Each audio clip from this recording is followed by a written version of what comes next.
بسم اللہ الرحمن الرحیم اللہم صلی علی محمد وآل محمد وعجل فرجہم۔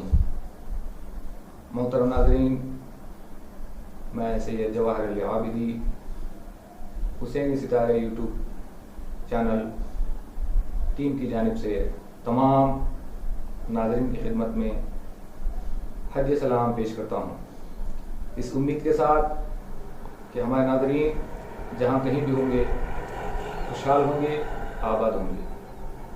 محترم ناظرین، ایک خصوصی پروگرام لے کر ہم آپ کی خدمت میں حاضر ہیں۔ اس پروگرام کا نام ہے دل کی آواز۔ اس کا دوسرا حصہ آج ہونے جا رہا ہے۔ آج ہمارے درمیان ایک ایسی شخصیت ہمارے روبرو ہے جو بزم میثم کا چمکتا ہوا ستارہ اور بزم شعراء میں اس نے ایک نام پیدا کیا، اردو ادب میں اس کا نام ہے، اور ساتھ ساتھ خصوصی طور پر اتحاد بین المسلمین میں ایک اہم کردار ان کا رہا ہے، اور اس کے ساتھ ساتھ میڈیا کی دنیا میں ان کی خدمات ہیں، اور یہ ایسی عظیم شخصیت ہے جو اہل سنت میں بہت ہی ان کو پسند کیا جا رہا ہے، ان کے اخلاق کی وجہ سے، ان کے معلومات کی وجہ سے، ان کے میٹھے لہجے کی وجہ سے ہم لوگ ان کو شفیق عابدی کے نام سے جانتے ہیں۔ آج کا ہمارا موضوع بحث ہے کہ بزم میثم کے اغراض و مقاصد، کس مقاصد اور اغراض کو لے کر یہ ادارہ وجود میں آیا۔ چلے ناظرین، ہم ملتے ہیں ہمارے مہمان خصوصی سے کہ جو آج ہمارے اس چینل میں تشریف فرما ہے۔ السلام علیکم۔ وعلیکم السلام۔ کیسے ہیں انکل؟ خیریت سے ہیں؟ بس اللہ تعالیٰ کا احسان ہے، اس کا کرم ہے۔ شکریہ آپ کا کہ آپ ہمارے اس خوبصورت پروگرام میں تشریف لائے، زحمت کو گوارا کیا۔ انشاءاللہ خدا اس کا اجر عطا کرے اور آپ کو صحت و عافیت اور طول عمر عطا کرے۔ جس طرح سے ہم نے ابھی آپ کے سامنے یہ بیان کیا، عرض کیا کہ ہمارا جو پروگرام ہو رہا ہے اس کا یہ دوسرا حصہ ہے، اور اس پروگرام کو ہم نے خصوصی نام دے رکھا ہے، وہ ہے دل کی آواز۔ جی، بہت اچھا نام۔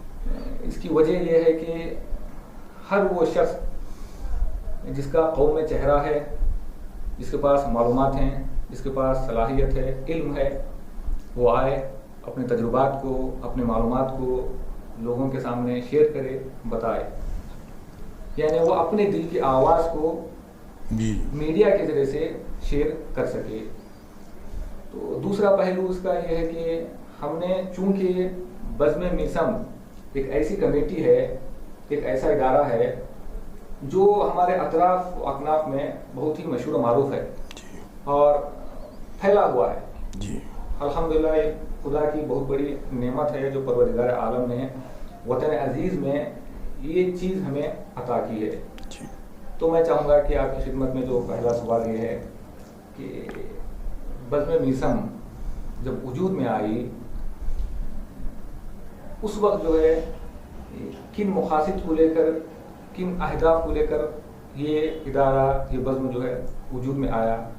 اس وقت جو ہے جب ادارہ بنا تو کیا کیا مقاصد ذہن میں تھے اور کیا کیا نکات ذہن میں تھے؟ میں چاہوں گا کہ آپ ہمارے ناظرین کے لیے پیش کریں۔ دل کی آواز کے ناظرین کی خدمت میں شفیق عابدی کے آداب و تسلیمات۔ دل کی آواز بہت اچھا پروگرام ہے، لیکن بزم میثم کے تعلق سے جو سوال کیا گیا ہے کہ بزم میثم یقیناً آج ایک معروف ادارہ بن گیا ہے، لیکن اس کی ابتدا صرف 6 اراکین پر مشتمل تھی، اور اس کا اصل مقصد جو ابتدا ہوئی وہ صرف اور صرف مدح اہل بیت کی بنیاد پر ہوئی۔ مجھے یاد ہے وہ دن جب میں اس زمانے میں ٹرک چلایا کرتا تھا، اور میں ٹرک چلانے کے لیے نکلا گھر سے، جا رہا تھا، درمیان میں شرافت علی صاحب کی ایک ہوٹل پڑتی تھی راستے میں جہاں ہم لوگ چائے پیا کرتے تھے، اور وہاں پر جو ہے میں رکا اور چائے پینے کے لیے گیا تو میرے استاد محترم سید مشتاق علی مجاہد علی پوری صاحب وہاں پر بیٹھے ہوئے تھے. تو انہوں نے مسکرا کے مجھ سے کہا کہ بھائی رات میں جو مسالمہ ہوا اس میں جو پہلی مرتبہ میں نے آپ کو سنا، حالانکہ پہلی مرتبہ میں نے پڑھا بھی تھا، ایسا نہیں کہ جو ہے میں کئی مرتبہ پڑھ چکا تھا. تو یہ میرے یہ بات ہے 79 کی 78-79 کی بات ہے. حالانکہ بزم مسم کا بھی وجود نہیں تھا، اور اس وقت جو ہے صرف مجاہد علی پوری صاحب اور صابر عابدی صاحب کے علاوہ ناشر صاحب اور ناصر صاحب کبھی کبھار جو ہے محفلوں میں پڑھ لیا کرتے تھے. باقاعدگی سے جو ہے شاعری کا اتنا بول بالا نہیں تھا، لیکن بحسن اتفاق اس وقت اس زمانے میں جو ہے بی بی فاطمہ زہرا شہزادی کونین کی جو مخصوصی ہوا کرتی تھی وہ بڑے اعلیٰ پیمانے پر ہوا کرتی تھی. تو اور وہ دور انقلاب تھا، یعنی ایران کے انقلاب کا دور تھا. تو ہاں وہ جو ہے نا دیکھیے جس کے پاس یہاں پر میں ایک روک کر جیسا اب یہ بتایا آپ نے ایک بات بتاتا چلوں کہ شاعر جو ہے اگر اس میں رمق برابر بھی شاعرانہ فکر ہو تو انقلاب کے دور میں اس کی فکر جاگ جاتی ہے، اس میں کوئی شک کی گنجائش نہیں ہے. ہاں تو وہ آخر دن جو ہے مسالمہ ہوا کرتا تھا، تو اس زمانے میں جو ہے بڑے بڑے شاعر آئے ہوئے تھے. مرحوم طاہر جلولی صاحب قبلہ جو ہے اس زمانے میں شاعری سنایا کرتے تھے، اور مولانا اشفاق صاحب شوق تخلص فرمایا کرتے تھے، وہ بھی بطور شاعر اس میں شامل تھے. خطیب اکبر مولانا مرزا محمد اطہر صاحب وہ بھی بطور شاعر اس میں شامل تھے. اس کے علاوہ پیام اعظمی صاحب، دبیر سیتا پوری صاحب، زاہد جلال پوری صاحب، بڑے بڑے نام تھے.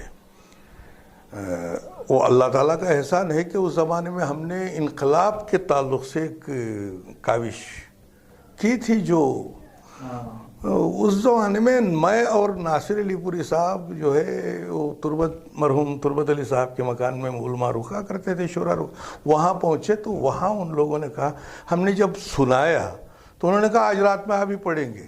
یہ ابتدا بتا رہا ہوں میں. تو حالانکہ پہلی مرتبہ اتنی بڑی محفل میں آنا ہمارے لیے جو ہے وہ فرحات کے امتحان سے کم نہیں تھا.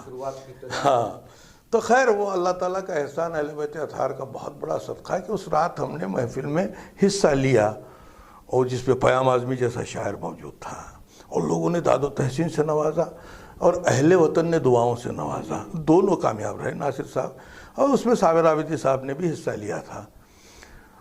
تو دوسرے دن جو ملاقات ہوئی تو مسکرا کے مجھ سے مجاہد صاحب نے کہا کہ رات میں بہت اچھا سنا رہے تھے، لیکن آپ کو معلوم ہونا چاہیے شاعری میں کہیں نہ کہیں نوک پلک کی بھی ضرورت، سجانے کی بھی ضرورت پڑتی ہے، جسے اصلاح کہا جاتا ہے.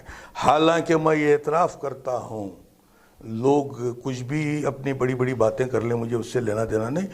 میں یہ اعتراف کرتا ہوں کہ مجھے اصلاح کا لفظ بھی معلوم نہیں تھا. جس زمانے میں ہم شاعری کے میدان میں آئے اس زمانے میں صرف شاعرانہ شعور تھا اور وہ بے ساختگی تھی، اور وہ اللہ تعالیٰ نے ایک فکر دی تھی تو کہتے چلے گئے تھے. لیکن اس کے عروض اور اس کے محاسن شاعری، یہ تمام باتوں، آداب، اسلوب، ان تمام باتوں سے میں کم سے کم اب دوسری بات الگ ہے، کم سے کم میں واقف نہیں تھا. احسان ہے ان لوگوں کا جن لوگوں نے ہمیں بزم قائم کر کے ہمیں اس راستے پر جو ہے گامزن کیا. اور اس زمانے میں انہوں نے کہا کہ بات آئی گئی ہو گئی. جب میں پھر واپس آیا تو ناصر صاحب سے میری ملاقات ہوئی. ناصر صاحب نے کہا کہ کیوں نہ ہم لوگ جو ایک انجمن بنائیں، ایک ادارہ بنائیں. ہماری گفتگو ہوتی رہی.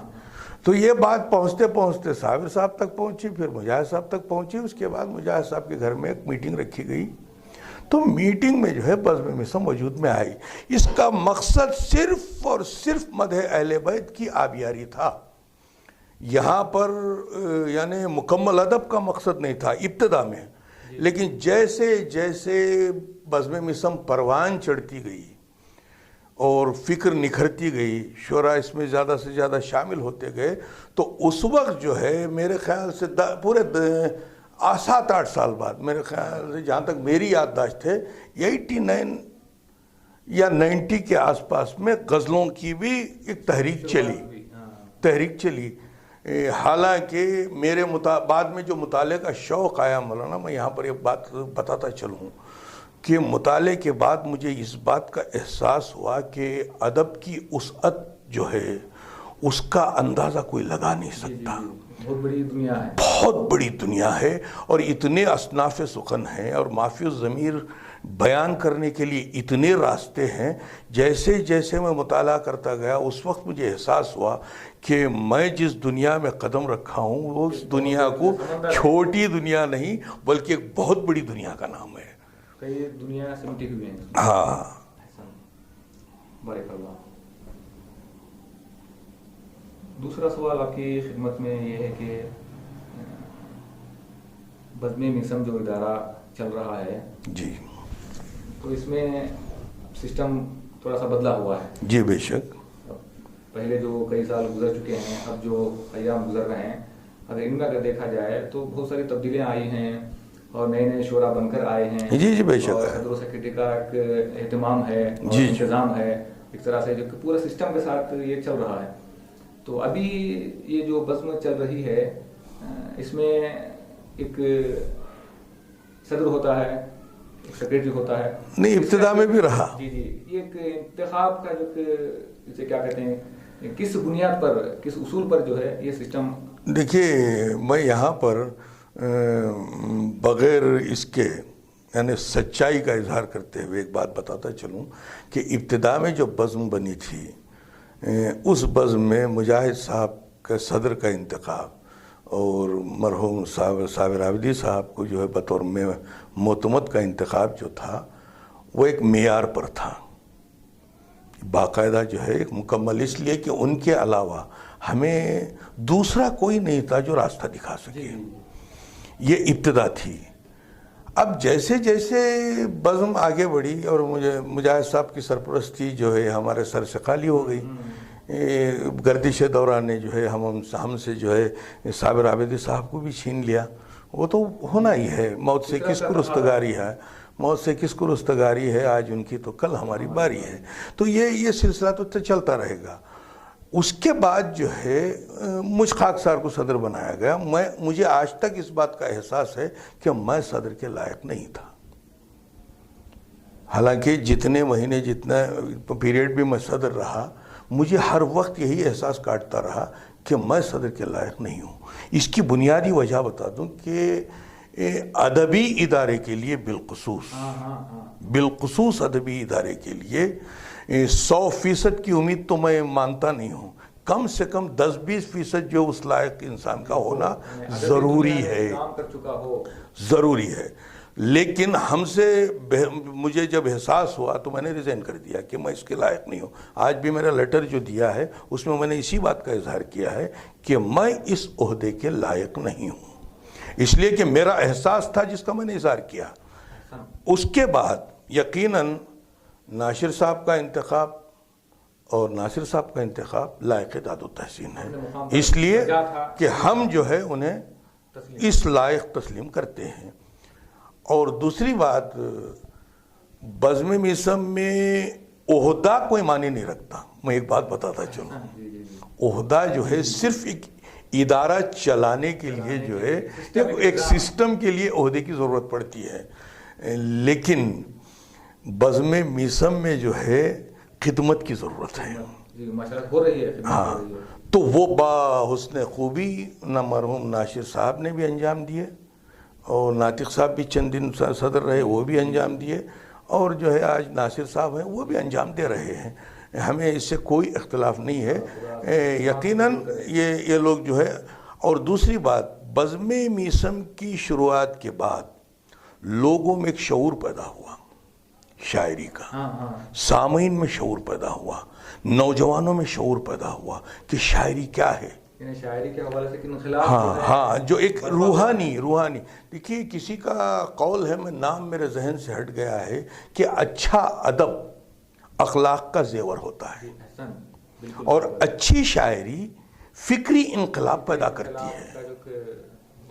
ہاں تو ان باتوں کو اگر نگاہ میں رکھا جائے تو بزم میثم نے جو خدمات انجام دیے ہیں اس کے ذریعے سے لوگوں میں شعور پیدا ہوا، اور نوجوانوں میں جو ہے شعر و سخن کی طرف رغبت ہوئی، اور آج میں محفلوں میں دیکھتا ہوں کہ آدھا مصرع بھی اگر شاعر کی زبان سے ادا نہیں ہوتا ہے، لیکن نوجوان اس نقطے تک پہنچ کر جو داد دیتے ہیں، یہ اس بات کی گواہی ہے کہ بزم میثم نے ابتدا سے جو شروعات کی وہاں سے یہاں تک جو رول ادا کیا ہے، اس کا نتیجہ ہے ہم جو ہے ہمارے سامنے ہے، اور اس کے علاوہ نئے نئے لوگ ابھر کے آئے اور آ رہے ہیں، اور یہ سلسلہ چلتا رہے گا۔ اور میں ایک بات یہ بھی بتاتا چلوں کہ جس مسلک میں ہم لوگ ہیں، ایک بڑی عجیب بات بتا رہا ہوں مولانا، جسے ہم جو ہے فقہ جعفریہ کے ماننے والے ہیں، کربلا کے ماننے والے ہیں، یہاں پر ایک بات میں عرض کرتا چلوں کہ ہماری ابتدا بھی شاعری ہے، انتہا بھی شاعری ہے۔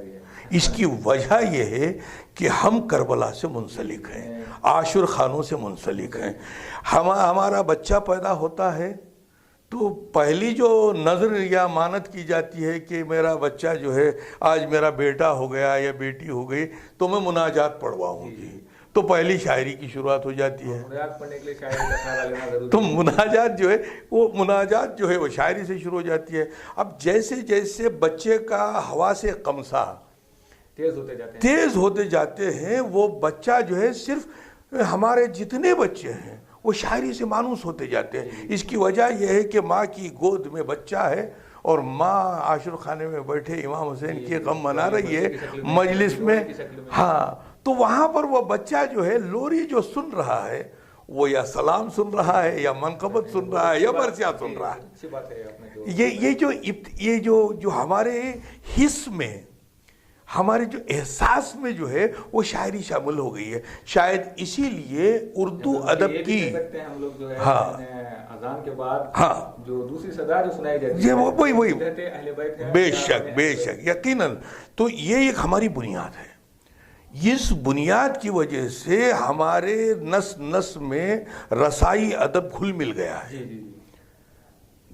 گیا ہے، اس لیے کہ جیسے ہمارا شعور جاگا، تمام چیزیں ہمارے سامنے جتنی آئیں وہی سے آئیں، حصہ بن گئی۔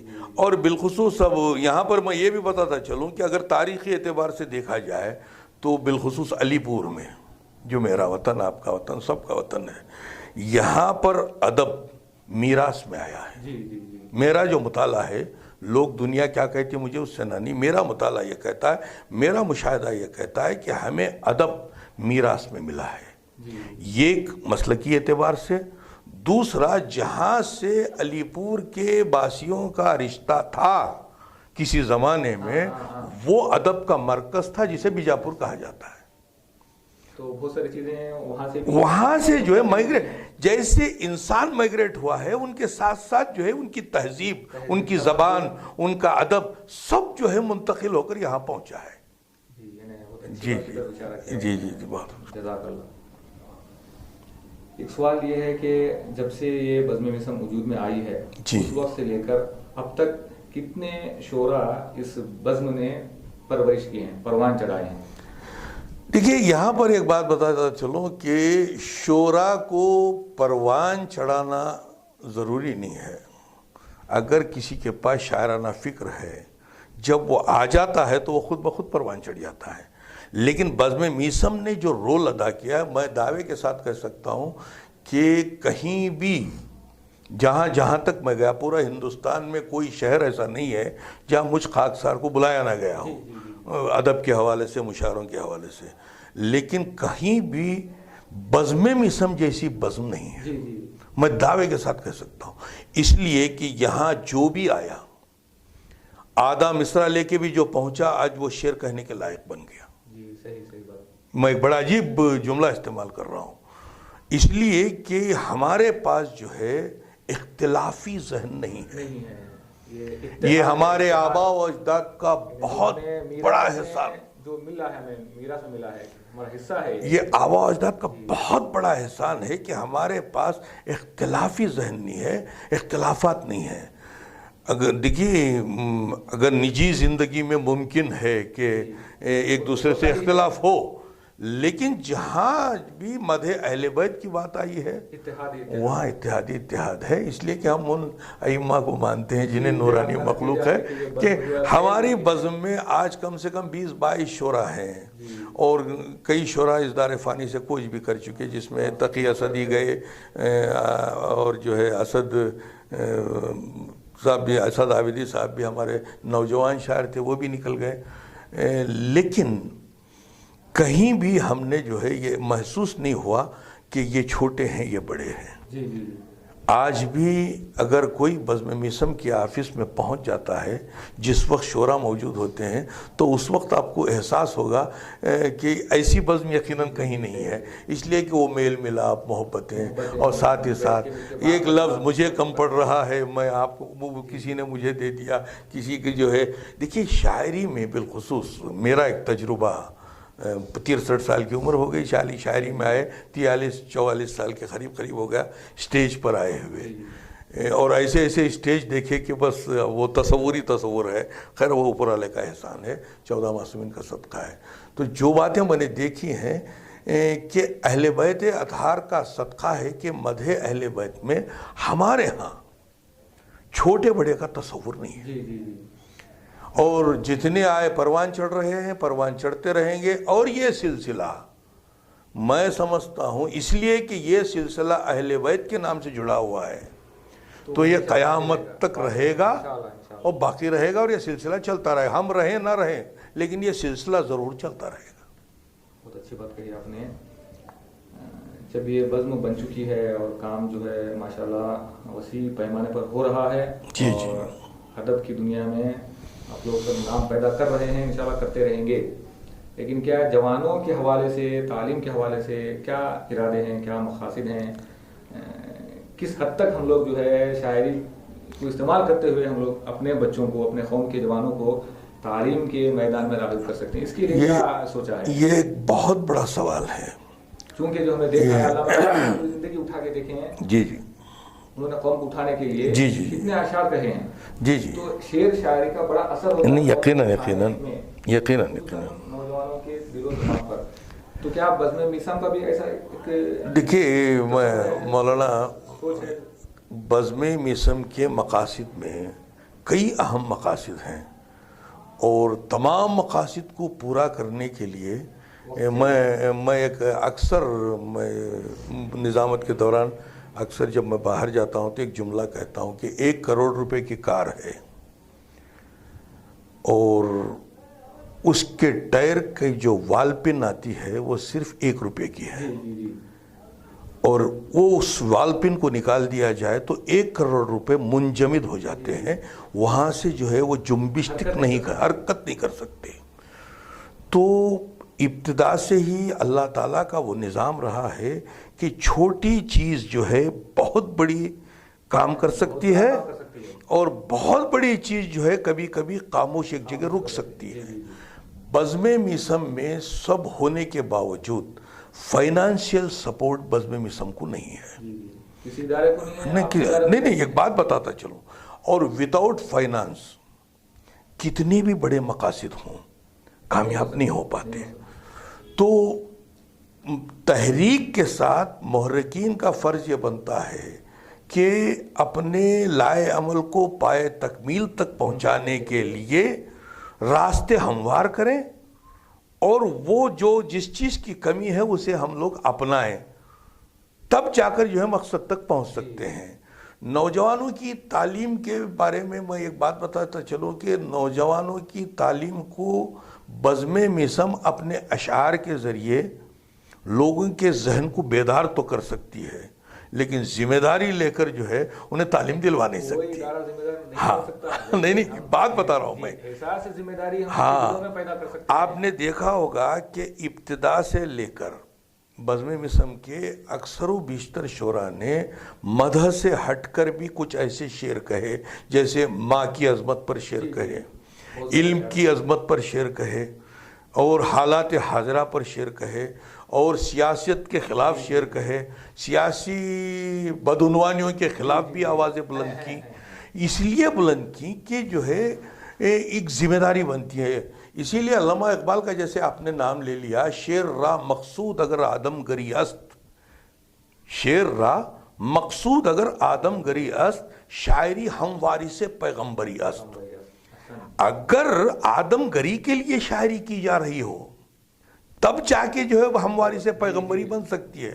تو آدم گری کے لیے یہ لازمی ہے کہ معاشرے میں پیدا ہونے والی بدعنوانیوں کے خلاف بھی تو آواز اٹھانا ہے، اور اگر تعلیم نہیں ہو رہی ہے تو تعلیم کی لیے بیداری کے لیے بھی آواز اٹھانا ہے، اور والدین کی خدمت کے بارے میں بھی آواز اٹھانا. یہ شعراء اکرام نے حتی المقدور، میں یہ تو نہیں کہوں گا کہ پورے طریقے سے انقلاب برپا ہو گیا، نہیں، حتی المقدور جہاں جہاں ضرورت محسوس ہوئی وہاں پر ہمارے شعراء نے باقاعدہ یہ رول ادا کیا ہے. اس بات کی گواہی پورا علی پور دے سکتا ہے. جی جی میں آپ سے یہ پوچھنا چاہوں گا کہ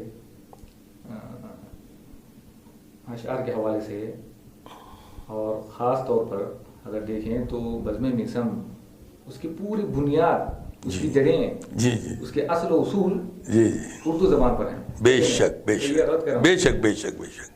پورا اساس، دار و مدار، جڑیں، اس کی بنیاد، اس کے اصول جو ہے، جو شاعری جو ہماری تحریر ہوئی ہے وہ اردو زبان پر ہے. ہم سب لوگ جانتے ہیں کہ کم از کم ہمارے علاقوں سے، میں اپنے علاقوں کی بات کروں، ہمارے علاقوں سے اردو ختم ہو رہی ہے. جی جی جی. اب اس کا ذمہ دار کون ہے؟ کیا آپ کے بزم میں اس طرف توجہ سوچا ہے؟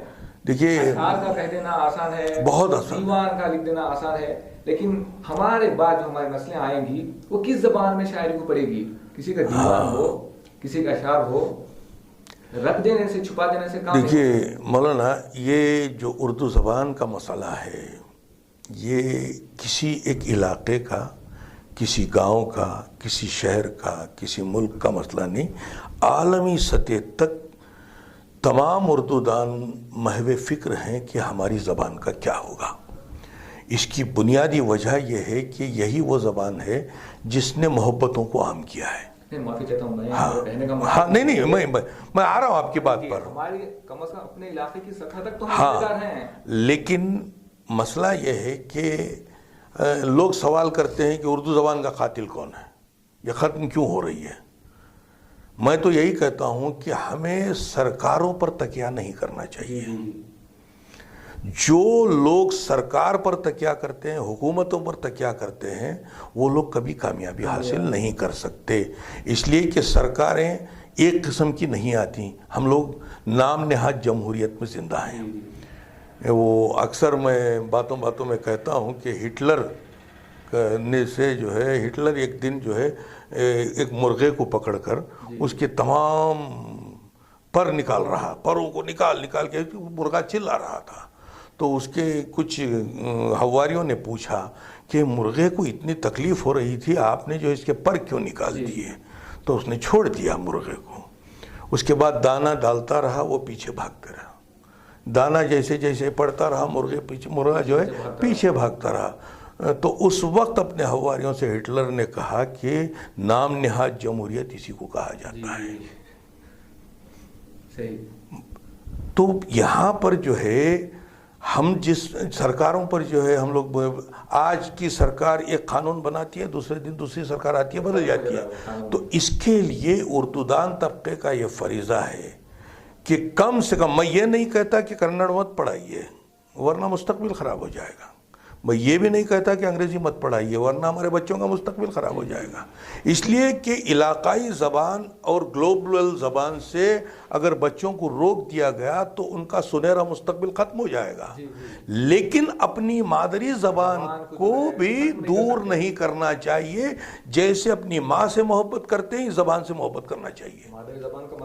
اس لیے اور بالخصوص ہمارا، میں نے ابھی ایک ڈسکشن میں بات آئی تھی ایک جگہ، تو میں نے ہنس کے کہا تھا کہ آنے والے دنوں میں اردو زبان خانقاہوں اور عاشر خانوں میں قید ہو جائے گی.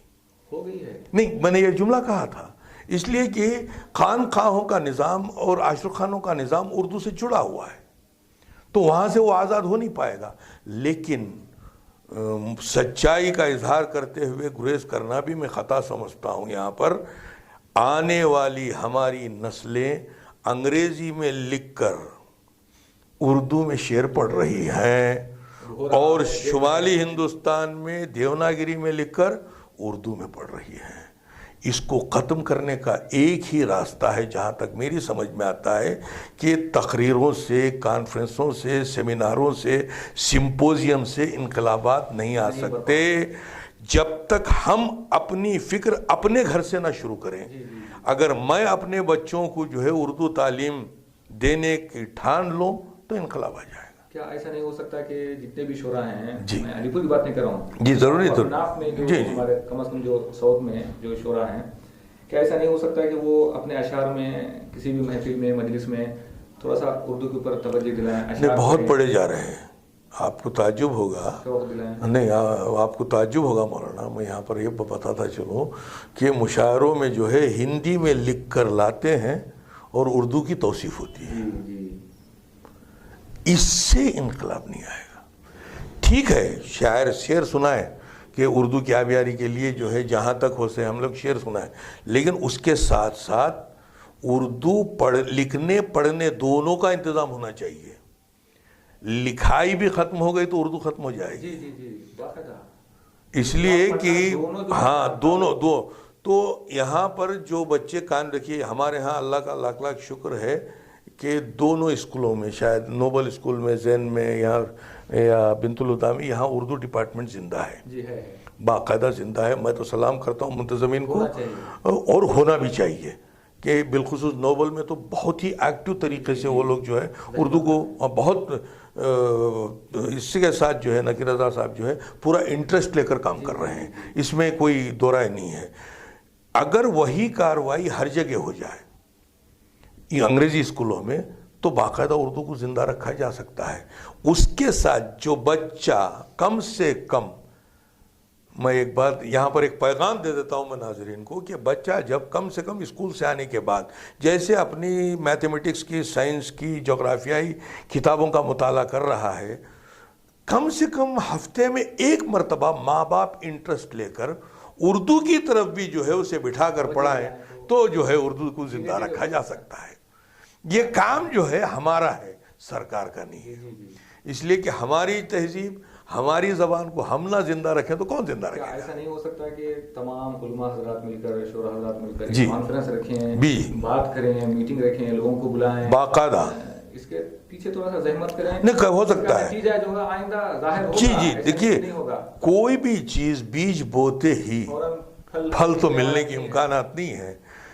آپ نے بہت اچھی صلاح دی ہے. یہ بہت بڑی بات ہے کہ ہم اگر سب مل کر ایک تحریک چلائیں اور ایک میٹنگ کر کے جو ہے جا بجا ہم لوگ جو ہے اس کے پیغامات دیں تو اردو زبان کو زندہ.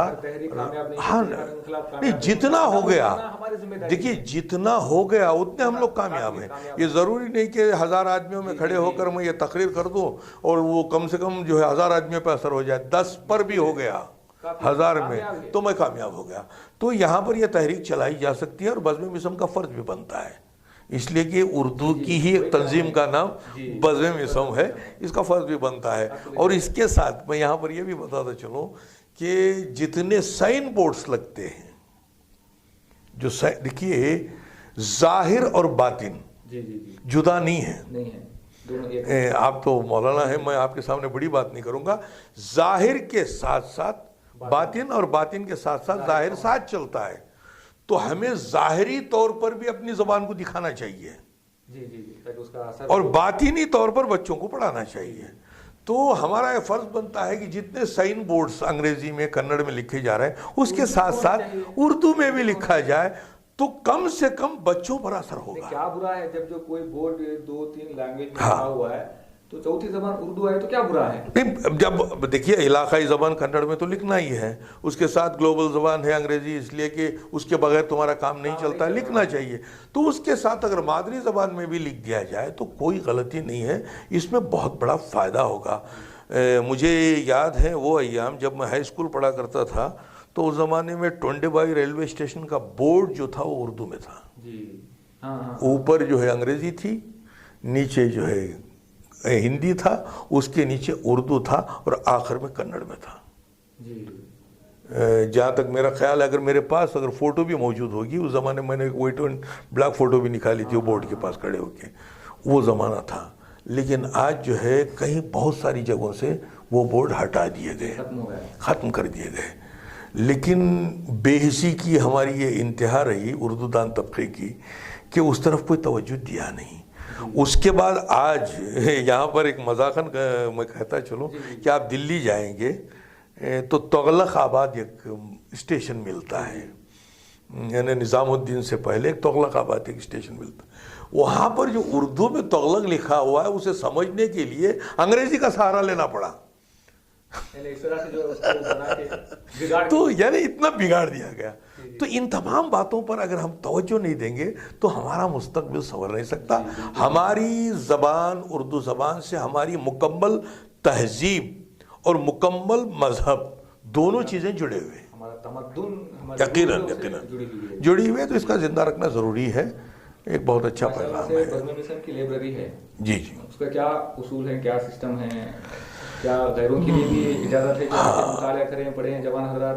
مولانا مجھے تو اس طرح سے ہم نے دیکھا نہیں ہے، کیا اغیار کے لیے بھی اجازت ہے یا کہ وہ کتب بھی دیکھیں پڑھیں؟ یہ لائبریری جو قائم ہوئی وہ عوام کے لیے قائم ہوئی، خواص کے لیے نہیں، یہ بھی بتا دوں میں آپ کو۔ اور جب یہ لائبریری قائم ہوئی اس وقت باقاعدہ جمعہ کی نماز میں کئی مرتبہ اعلان بھی ہوا کہ اس لائبریری میں آ کر جو ہے لوگ کتابیں فائدہ اٹھائیں، کتابوں کا مطالعہ کریں، اور وہاں پر اہل سنت کی بھی کتابیں ہیں، ادب کی بھی کتابیں ہیں، ہماری کتابیں بھی ہیں، یعنی ہر قسم کی کتابیں ہیں۔ کم سے کم 400 سے زیادہ کتابیں میں نے خود ڈونیٹ کی لائبریری کے لیے، جو میرے پاس سرمایہ، آج بھی میرے پاس جو ہے کم سے کم 500 کتابیں گھر میں پڑی ہوئی ہیں، اور میں سوچ رہا ہوں کہ وہ بھی جو ہے اسے وقف کر دوں، اس لیے کہ جو ہے مطالعہ کرنے والا اگر کتاب، دیکھیے کتاب بھی احساس رکھتی ہے، اور روز قیامت وہ ہم سے باقاعدہ سوال کرے گی کہ میں تمہارے گھر میں موجود تھی، آپ نے مجھے استعمال نہیں کیا، یہ طے شدہ بات ہے۔ تو بزم مصم نے کئی مرتبہ اعلان کروائے لیکن کوئی آیا نہیں، ایک، اور دوسری بات جو ہے لائبریرین کو رکھنے کا بھی ہم لوگوں نے ایک پروگرام بنایا تھا اس زمانے میں، جس زمانے میں خود صدر بھی تھا، تو اس زمانے بھی ہم نے یہ تحریک چلائی تھی کہ اسی وقت اس کا اوپننگ سرمنی ہوئی جس زمانے میں صدر تھا۔ یہ الگ بات ہے کہ میں وطن میں نہیں تھا اس وقت، اس کی اوپننگ ہو گئی، وہ ناصر صاحب کی سرپرستی میں جو نائب صدر تھے اس زمانے میں، تو اس کی اوپننگ ہو گئی تھی۔ اس کے باوجود کئی مرتبہ اعلان کروایا گیا کہ آپ اہل وطن جو ہے اس سے استفادہ کر سکتے ہیں، لیکن اب بتا رہا ہوں میں کہ کوئی آیا نہ گیا والا معاملہ، شوق نہیں ہے۔ میں یہاں پر اس میڈیا کے ذریعے، آپ کے دل کی آواز کے ذریعے، میں تمام لوگوں کو یہ پیغام دینا چاہوں گا کہ بزم مصم کی لائبریری کل بھی تھی، آج بھی ہے، کل بھی رہے گی۔ وہاں پر جو لغت ہے میرے خیال سے علی پور میں کسی کے پاس نہیں ہے، جو 15 جلدوں پر مشتمل ہے، اور اس لغت میں صرف ایک لفظ کے معنی ایک لفظ کے نہیں ہے، بلکہ مہذب اللغت اس کا نام ہے، جسے مہذب صاحب نے جو ہے، مہذب لکھنوی صاحب نے مرتب کیا تھا، گیانی ذیل سنگھ نے ایوارڈ دیا تھا اس لغت کو۔ اور اس لغت میں ایک لفظ کے کئی معنی، بیگماتی زبان میں کیا استعمال ہوتا ہے، عام زبان میں کیا استعمال ہوتا ہے، بازار میں اس کے کیا معنی رکھتے ہیں، خواص میں کیا معنی رکھتے ہیں، اور حتیٰ کہ شاعری میں اسے جو ہے کس انداز سے اسے استعمال کیا گیا ہے، تو ایسی لغت بھی وہاں پر موجود ہے، اس سے استفادہ کیا جا سکتا ہے۔ اور ادب کی کتابیں بھی موجود ہیں، شعراء کی کتابیں، جگر مراد آبادی سے لے کر اقبال تک، اقبال کے تراجم موجود ہیں۔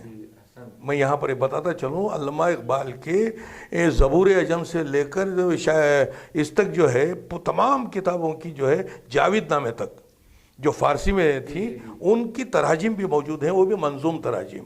اور حافظ شیرازی کا دیوان حافظ، جس میں ایک زمانے میں جو ہے ایرانی اور بلکہ ہندوستانی بھی فال دیکھا کرتے تھے.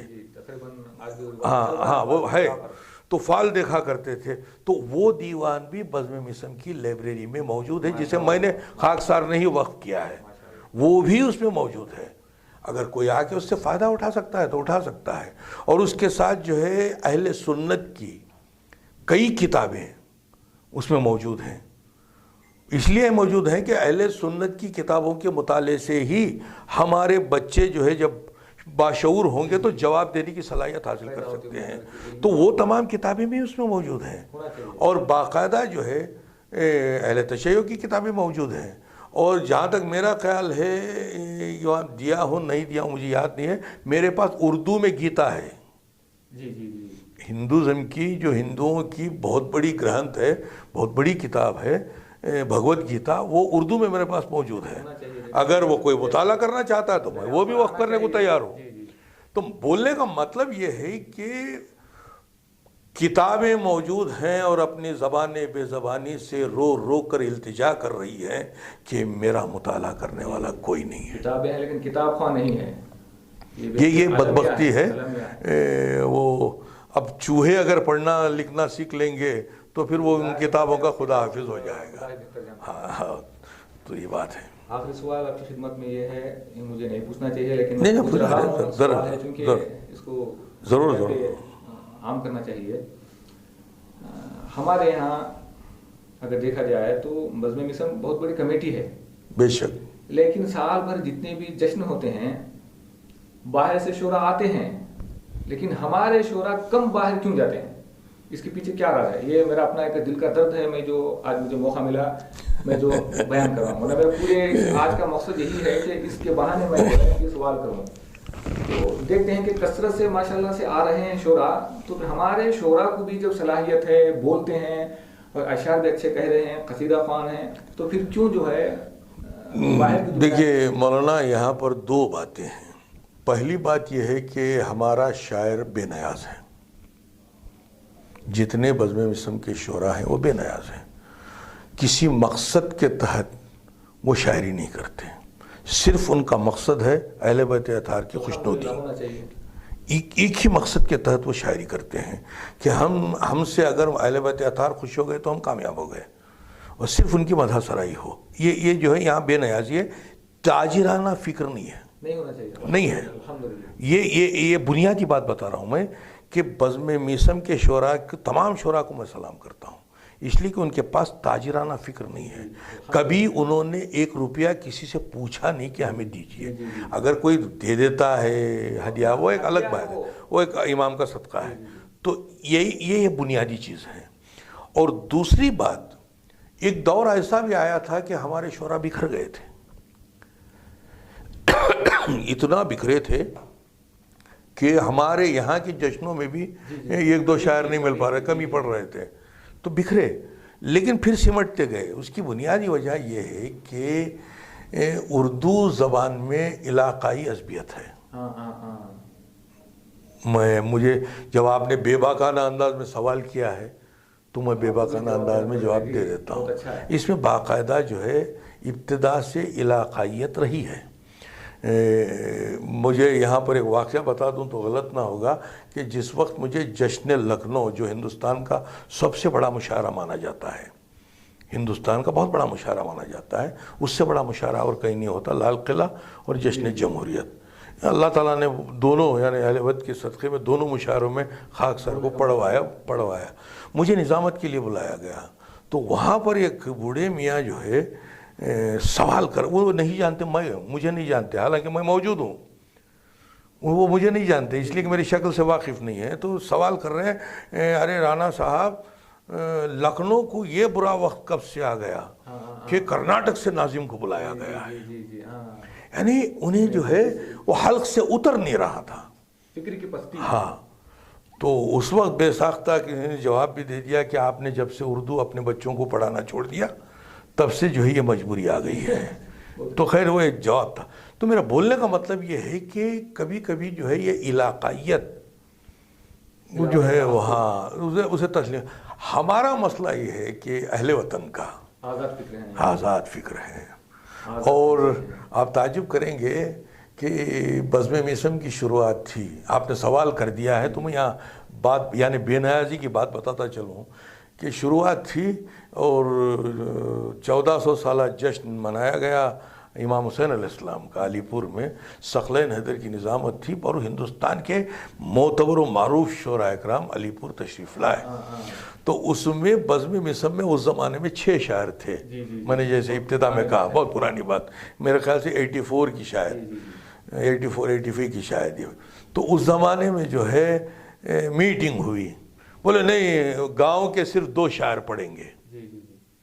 اچھا یاد ہے مجھے یہ آواز اٹھی. انجمن کی میٹنگ تھی کہ گاؤں کے تو اس وقت ہم لوگوں نے خود کھڑے ہو کے کہا تھا کہ نہیں ہماری نمائندگی صرف 2 شاعر کریں گے بقیہ ہم سب جو ہے انتظامات میں لگے رہیں گے. تو ہم لوگ انتظامات میں شامل ہو کر اس جشن کو کامیاب کیے. یہ اس بات کا ثبوت ہے کہ ہم بے نیاز تھے. تو یہی چیز جو ہے ہمیں کامیابی کی ہمیں جو ہے کامیابی کی طرف گامزن کرتی ہے. آج جو ہے اللہ تعالیٰ کا احسان ہے کہ دیکھیے ناطق صاحب رسائی دنیا میں اپنے ایک حد تک پہنچے. اس میں کوئی شک کی گنجائش نہیں ہے. اور یہی بزم میثم کی دین میں بھی ہوں. خاکسار جو ہے اسی بزم میثم کی دین ہے. میں کوئی علی گڑھ میں جا کے پڑھ کر جو ہے یا دلی میں پڑھ کر لکھنؤ میں پڑھ کر تو نہیں آگے نکلا. یہی بزم میثم کی دین ہے. آج ہندوستان کا کوئی شہر ایسا نہیں ہے. اور ہندوستان مجھے جو ہے سعودی عرب تک بلایا گیا اور پرسوں رات میں بنگلور میں ہے اور 31 کو دلی میں مشاعرے میں میری نظامت ہے.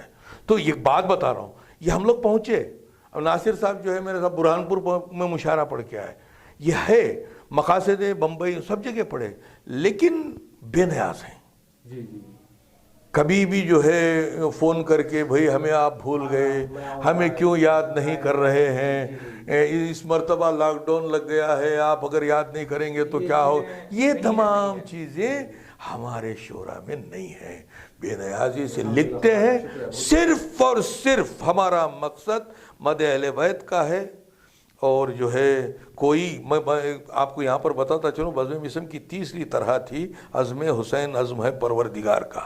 تو اس زمانے میں نے ایک شعر کہا تھا کہ کوئی اگر سنے نہ سنے داد دے نہ دے پھر بھی عظیم رتبہ ہے مدح شعر کا. یہ مقصد ہے ہمارا. ہمارا مقصد یہ ہے کہ اب رہا پھیلنے کی بات. ویسے تو سب ہمارے تمام شعراء جو ہے حتی المقدور ہاں پھیلے ہیں اور کسی مقصد کے تحت یعنی نذرانے کے تاجرانہ طور پر ہمارے شعراء نے کبھی جو ہے اس راستے میں گئے بھی نہیں. اور ممکن ہے اگر وہ راستہ اختیار کرتے تو پھیل بھی سکتے تھے کہ فون کریں اور ان سے ڈیمانڈ کریں معلوم کریں کہ وہاں کا منتظم کون ہے وہاں کے جشن کا بانی کون ہے اس کا فون نمبر لیا جائے اسے فون. یہ تمام چیزیں جو ہے بزم میثم میں نہیں ہیں. اور میں دعا کرتا ہوں کہ وہ چیزیں آنا بھی نہیں چاہیے. اس کے کہ وہ میں اسے ایک عیب سمجھتا ہوں. جی الحمدللہ آج کا ہمارا پروگرام بڑا خوبصورت رہا. میں شکریہ ادا کرتا ہوں آپ کا کہ آپ تشریف لے کر آئے. خدا انشاءاللہ آپ کے اعمال کو بہت فرمائے. چلے ناظرین آج کا ہمارا پروگرام یہیں پر ختم ہوتا ہے. پھر اگلے پروگرام میں ہم حاضر ہوں گے. تب تک کے لیے خدا حافظ فی امان اللہ. السلام علیکم ورحمۃ اللہ وبرکاتہ. بہت بہت شکریہ جزاک اللہ.